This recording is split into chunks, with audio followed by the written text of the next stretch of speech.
Bonjour à tous et bonjour à toutes, je suis ravie de vous retrouver pour la lecture de vos énergies générales concernant donc la journée du dimanche 31 mars, donc dimanche de Pâques. On va regarder avec le petit oracle Astrozen, évidemment pour commencer le tirage. Je m'excuse par avance des quintes de tout que j'aurai. Je suis en train de combattre une vilaine pneumopathie, infection pulmonaire, donc voilà, on y croit. À chaque jour sa peine, comme on dit, doucement mais sûrement, ça va rentrer dans l'ordre. Voilà, donc on va regarder avec le petit oracle Astrozen pour commencer le tirage.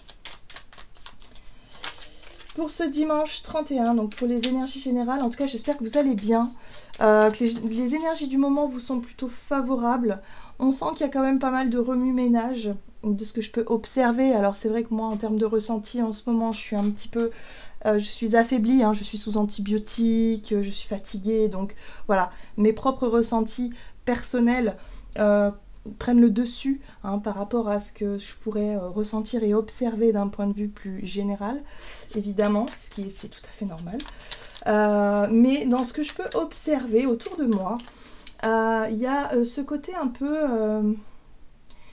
il y a une lassitude, il y a une forme de lassitude dans ce que l'on voudrait mettre en place, mais ce qu'on ne peut pas encore faire. On a une énergie bélier qui est là et qui nous invite à bouger, à prendre des initiatives, à faire avancer les choses, et c'est pas forcément évident. Soit on peut aller un peu trop vite et on peut se prendre un mur, ou soit on peut effectivement être encore dans cette notion de oui-non, hésitation, un jour oui, un jour non, et ça peut être très très frustrant. Hein, je ne sais pas si vous ressentez ça comme énergie, mais c'est vrai que ça peut être un peu fatigant, un peu frustrant. Bon, on va regarder ce qu'on nous dit. Bon, nous avons Vénus, je suis amour. Je m'aime et je m'estime en reconnaissant ma valeur. J'ose exprimer pleinement ma sensualité et mes désirs. Je respecte mes besoins de plaisir et de bonheur. Pardon. Donc l'énergie de Vénus vient nous apporter un peu de douceur, en tout cas pour ce dimanche de Pâques, ici, où on va avoir envie peut-être effectivement de passer des moments de plaisir, voilà, de prendre du plaisir, de partage avec les gens que l'on aime, avec nos proches. Il y a une envie aussi peut-être de se remettre un peu au centre des choses, hein, voilà, et de s'apporter un petit peu quelque chose de doux, un peu d'amour, un peu d'attention, un peu de... Voilà, il y a quelque chose comme ça où on reprend un petit peu... on reprend un peu confiance dans ces ressentis-là ou dans notre sensibilité-là. Ok, qu'est-ce qu'on nous dit d'autre? On va regarder avec le tarot psychique. Donc pour les énergies générales de ce dimanche, nous avons la 5 de denier, changement financier et matériel. Alors ici, on nous parle effectivement de difficultés qu'on peut rencontrer ou qu'on a pu rencontrer récemment. C'est en lien avec le besoin, si vous voulez, de travailler sur la peur du manque, sur le fait de se dépouiller un petit peu, de se délester de situations... qui pourraient évidemment réveiller des peurs, hein, c'est-à-dire la peur de ne pas avoir assez d'argent, la peur de manquer, hein, de se retrouver en grande difficulté. Ça, c'est quelque chose de très marquant. Hein. En ce moment, on travaille beaucoup cette notion-là par rapport au nœud lunaire, hein, dans l'astrologie. Donc forcément, on travaille beaucoup le côté possession, ce qui a tendance à nous rassurer, ce qui a tendance à nous maintenir dans une zone de confort ou dans une forme de sécurité, mais qui au final n'est pas si sécure que ça. Vous voyez ce que je veux dire? Donc là, on travaille un peu cette énergie de peur de l'échec, peur de manquer, peur de se retrouver en difficulté, quel qu'il soit. Donc on s'apporte un peu d'amour et d'attention. C'est-à-dire que là, si on sent qu'il y a une angoisse qui monte, si on sent effectivement qu'on commence à perdre le contrôle, hein, je ne sais pas, sur une situation, ou qu'il y a quelque chose qui est peut-être inconsciemment qui s'éveille, ou on se sent paniqué à la simple idée de perdre quelque chose, hein, en général c'est en lien avec une situation, hein, et bien là il va falloir s'apporter beaucoup de réconfort, beaucoup de douceur, beaucoup d'attention, se poser les bonnes questions, de savoir pourquoi est-ce qu'on ressent ça là tout de suite maintenant, qu'est-ce qui se passe, pourquoi ça réveille des peurs chez nous, pour qu'on puisse en fait dépasser tout ça. Hein. Le but, c'est vraiment de réussir à dépasser tout ça. Alors c'est intéressant parce qu'ici on a une énergie de 4 de coupe, mécontentement et d'ennui, et ça c'est la notion d'attente. J'ai l'impression ici que effectivement on a des peurs. On a peur de perdre peut-être ce qui nous reste, on a peur de se retrouver en grande difficulté, on vit peut-être des grands chamboulements sur le plan, sur des plans pratiques, hein, ou peut-être sur le plan professionnel, on sent qu'on perd son taf, ou je sais pas, mais ça peut être pas mal de choses comme ça, et finalement on fait rien pour... peut-être pour que ça change, on fait rien non plus pour que les choses s'améliorent. Hein. La 4 de coupe, c'est en général, c'est que lorsqu'on est sur place, on attend, on a tendance à râler d'ailleurs. Hein.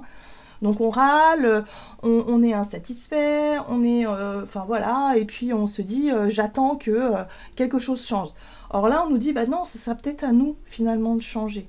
Ce sera peut-être à nous finalement d'essayer de comprendre ce qui se passe, pour se dire, bah, pour éviter d'aller jusqu'au crash, jusqu'au côté dramatique, ou en tout cas jusqu'à la situation qui me fasse peur, qu'est-ce que je peux faire moi, ici et maintenant, pour me sortir de cette frustration ou de cette insatisfaction-là. Ouais.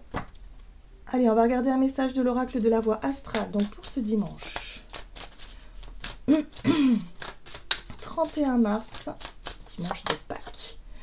Nous avons Mercure rétrograde, je m'accorde une pause mentale et un moment de silence. Oui, alors ici on nous parle de réflexion profonde, de moments si vous voulez, de réflexion sur quelque chose qui nous tracasse, qui nous travaille. Hein, voilà. Donc si on a des soucis, voilà, des soucis à régler, on va avoir envie durant cette journée effectivement de prendre du recul, d'essayer de réfléchir, de se poser les bonnes questions. C'est ça qui est intéressant aussi parce que Mercure rétrograde en général c'est une énergie qui nous pousse à revoir un peu nos plans, à revoir un petit peu notre vision des choses, parce qu'on a forcément loupé quelque chose. On a forcément... ouais, c'est une prise de recul nécessaire pour se repositionner. Hein, voilà. Il y a peut-être effectivement... On revient peut-être sur des décisions ou sur quelque chose pour essayer de voir si on ne peut pas sortir de cette énergie-là. Alors, avec le taureau, je m'ancre dans l'instant présent et je me stabilise. Bah oui, l'énergie taureau est assez forte parce qu'on a vraiment envie, pardon, envie et besoin de sécurité.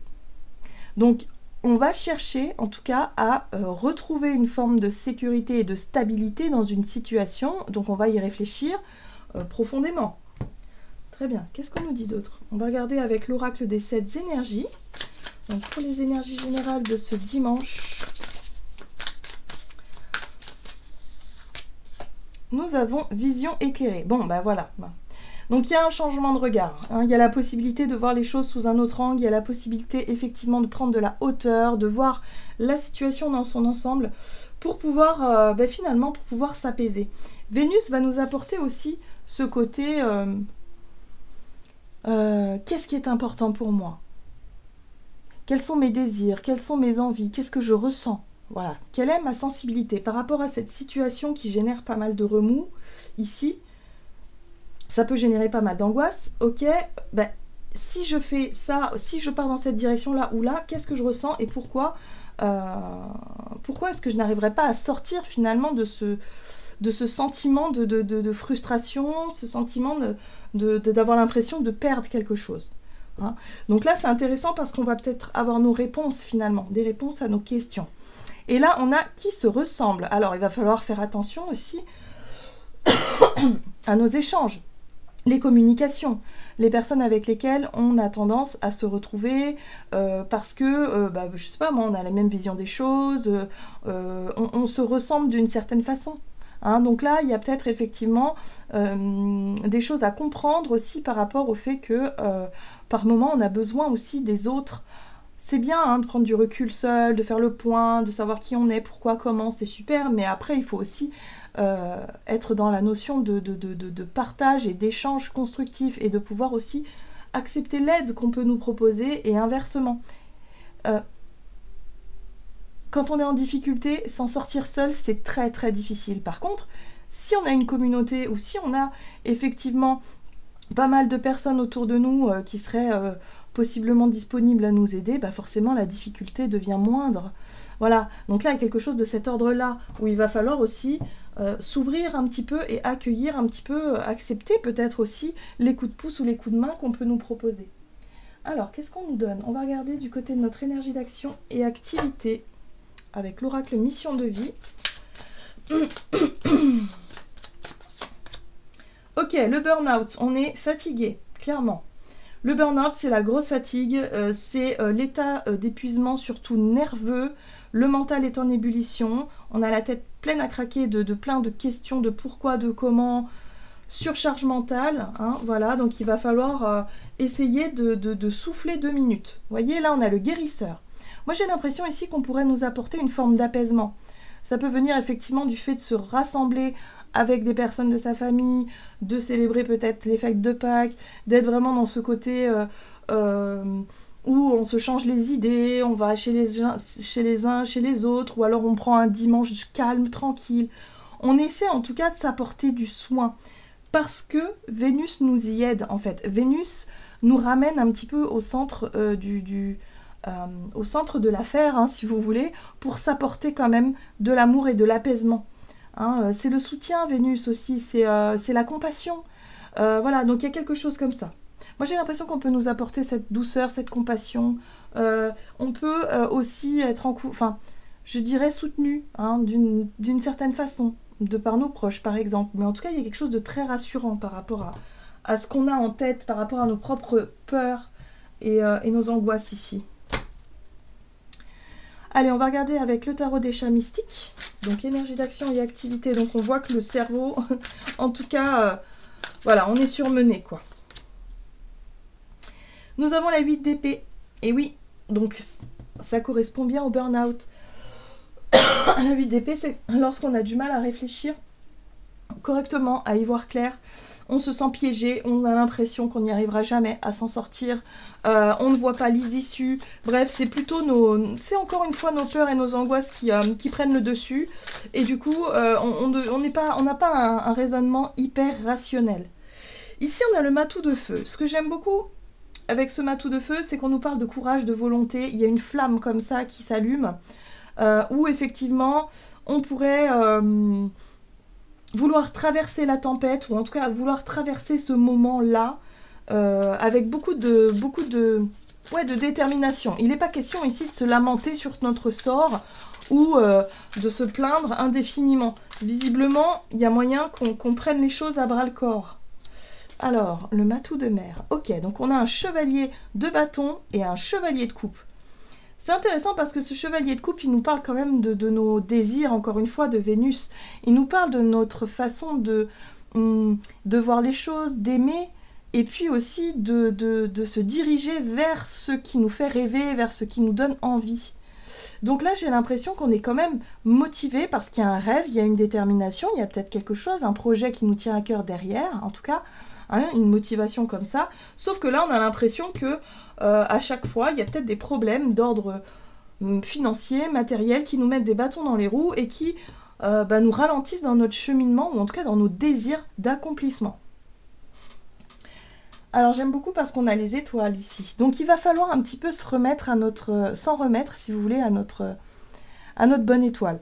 C'est la spiritualité, c'est le fait ici de se sentir relié au grand tout, c'est le fait d'envoyer ses prières, ses intentions, c'est l'intuition aussi, et puis les étoiles, c'est aussi un petit peu la chance.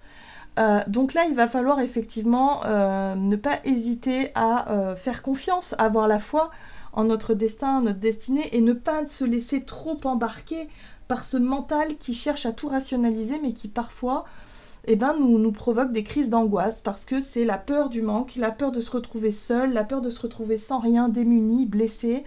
Voilà, il va falloir faire preuve finalement de courage, de volonté pour ne pas sombrer et ne pas se laisser distraire par ce côté-là. Hein. Ouais. Il y a quelque chose derrière. Hein. On a un as de coupe ici, donc il y a un nouveau départ. Pour moi, il y a un rêve. Il y a un nouveau départ qu'on souhaite obtenir.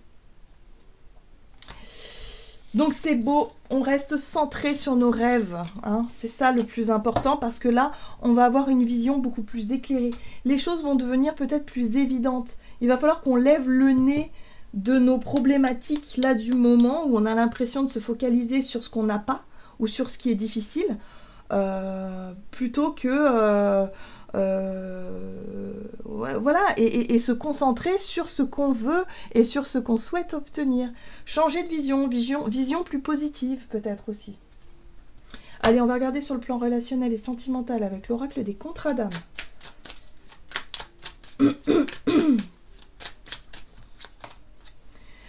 L'obsession, ah ah. Et oui, donc sur le plan relationnel, c'est la même chose, hein. La peur de se retrouver seul, la peur d'être mal aimé, mal jugé, tous ces trucs-là, ça va être vraiment mis en avant. Donc, il va falloir faire attention à nos pensées obsessionnelles. Les pensées obsessionnelles, c'est j'ai peur, je sais pas, moi, vous êtes en couple et vous avez l'impression que votre partenaire est un petit peu distant. Tout de suite, les peurs. Bim, qu'est-ce que ça génère chez moi? Là, j'ai peur qu'il rencontre quelqu'un d'autre. J'ai peur qu'il me mente, qu'il me trompe, Voilà, donc la blessure de trahison qui se met en place. Et là, ça devient obsessionnel. Et là, c'est totalement... il n'y a absolument rien de réel dans tout ça, hein. C'est que de l'imaginaire, c'est que des affabulations de notre esprit et surtout de nos blessures qui parlent à notre place. Alors c'est intéressant parce qu'ici on a la carte du self-centrage qui nous invite à prendre du temps pour nous, pour faire baisser la pression, pour revenir, redescendre les pieds sur terre. Voilà, il va falloir se calmer, il va falloir redevenir beaucoup plus rationnel, beaucoup plus sensé, parce que j'ai l'impression que notre état d'esprit, ou en tout cas notre imaginaire, peut s'emballer très vite. Voilà, donc attention à notre côté obsessionnel. Ah oui, ça résume bien le tirage, hein. Ok, alors, relationnel et sentimental pour ce dimanche. Bon, nous avons ici la 6 de feu qui nous parle effectivement de réussite. C'est aussi la récompense d'une certaine façon. On le voit là, ce chat, ce matou qui a réussi quelque chose. Et du coup, tous les autres lui apportent un petit cadeau pour le remercier. Donc on est acclamé, on est remercié, on est peut-être effectivement complimenté. Il y a quelque chose de cet ordre-là avec la 6 de feu. D'accord, qu'est-ce qu'on a ? On a la grâce, tempérance qui nous invite à prendre le temps de mesurer les ressentis, de mesurer ce qu'on a en tête, l'obsession, de toujours trouver son équilibre, de toujours chercher en tout cas à être équilibré, que ce soit dans nos faits, dans nos gestes, enfin dans nos actes, je dirais plutôt, et dans notre façon aussi de communiquer, hein, de toujours rester dans la mesure et de ne pas trop en faire non plus. Et ici, on a la 6 de coupe qui parle de nos souvenirs, de notre passé, de notre enfance, peut-être, pourquoi pas. Donc pour moi, j'ai l'impression que ça fait résonance à quelque chose en lien avec notre passé qui devient obsessionnel ou qui peut l'être aujourd'hui. Peut-être un besoin de reconnaissance qui peut se faire sentir aussi. Donc voilà, il va falloir faire attention à ne pas nous laisser embarquer par notre mental. Mais en tout cas, il y a la possibilité de tirer parti de quelque chose de bénéfique, de positif. On a quand même une belle reine de bâton ici qui est assez fière d'elle, qui se sent bien dans sa peau, qui est très optimiste, et c'est quelqu'un de très courageux et de volontaire et qui fait les choses avec le sourire sans trop se poser de questions parce qu'elle sent qu'elle est en accord avec elle-même et elle est en accord avec les autres. Donc il y a vraiment quelque chose de très sain finalement qui ressort de tout ça. Il va falloir simplement calmer un petit peu notre mental qui chercherait à tirer des conclusions hâtives de quelque chose qui n'existe peut-être pas. Donc voilà, simplement ça. Mais ce que j'aime beaucoup dans ces cartes-là, dans ces énergies-là, c'est qu'en fait, on peut tirer le bilan aussi d'une situation en lien avec nos souvenirs ou notre passé, où on sent qu'on retrouve un équilibre en fait. On se sent beaucoup mieux, où on a une vision plus éclairée de qui on est et de ce que l'on veut aujourd'hui. Donc voilà, donc oui, cette réflexion, cette remise en question là qui nous tracasse, qui nous travaille un petit peu en ce moment, elle est nécessaire. Elle est nécessaire pour qu'on puisse rationaliser et se dire non, là ça c'est mon imaginaire, je m'emballe un peu trop, je reviens un peu les pieds sur terre et finalement je me sens bien, je me sens mieux avec qui je suis. Vous voyez, on a la 2 de coupe derrière, hein. Donc voilà, donc on se sent plus légitime en fait d'être aimé, je sais pas moi, de se sentir bien dans une relation en particulier. Et si on est célibataire, ben on peut se sentir bien avec soi-même et on peut se sentir prêt et prête justement à rencontrer quelqu'un. Donc il y a vraiment ce côté où on travaille sur soi et on arrête d'être obsessionnel sur la notion de manque, hein, c'est-à-dire sur ce que l'on n'a pas et ce que l'on désire. Donc si on est célibataire et qu'on souhaite rencontrer l'âme sœur, bah, on va pas se dire oh là là, j'en ai marre d'être seule, c'est pénible, c'est long, nani nanana. Bah non, bah, on envoie le mauvais signal à l'univers. Hein. Là, il va falloir se concentrer sur moi, je suis quelqu'un de lumineux, j'ai confiance en moi, je sais que je peux plaire et je m'autorise à m'ouvrir, je m'autorise à aller vers les autres et voilà, et nourrir un petit peu cette dynamique-là pour attirer les bonnes personnes. Voilà, ok, bon.